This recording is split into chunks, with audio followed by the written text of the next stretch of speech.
Joel Shapiro is one of the extraordinary artists of our era, and he's known for his sculpture in particular. He's worked in every medium you can imagine,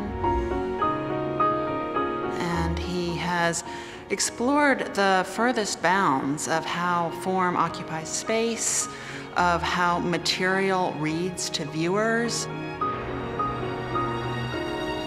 Joel's not only known as a great sculptor, but he's also made some of the most beautiful drawings and prints of any artist of his generation. Joel's work is compelling because it's brilliant and it's Joel.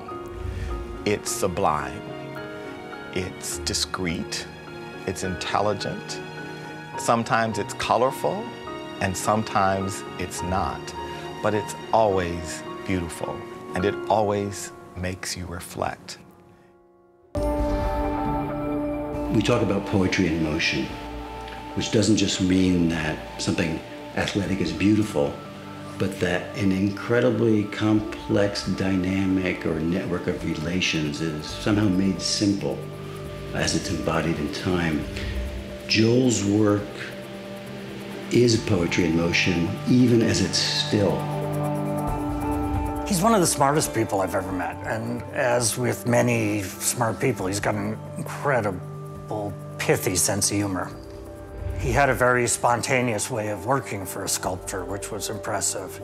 He was always challenging himself, and that was what was great to work with him in the studio, because you never knew what to expect.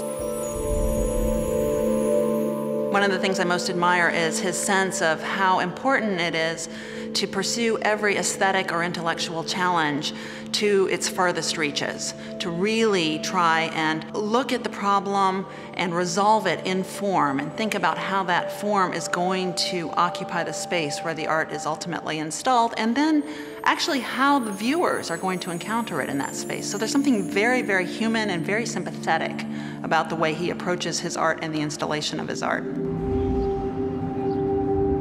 A major public piece of his at the Holocaust Museum, you see a figure sort of being cast into tumult in a house upside down, which invokes a whole narrative, social content to his work sometimes, and the placement of where it is. So, of course, that makes you think of how whole societies and civilizations were upended in the catastrophe of Nazism in World War II.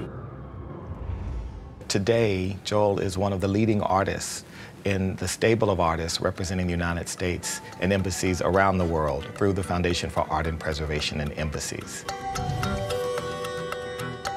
And Joel's work, whether it's Guangzhou, which is beautiful, or Ottawa, which is stunning, it all speaks to the fact that Joel is a global artist. He makes us think about ourselves as a people, as a society, as a civilization. Joel's work is about that. Joel's one of the most generous people I've ever met.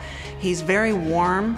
He has a real sense of what it means to be a person, of the responsibility of being human, being part of society. I think it's wonderful that Joel is being honored in this manner. He's exactly the kind of artist who deserves such kudos.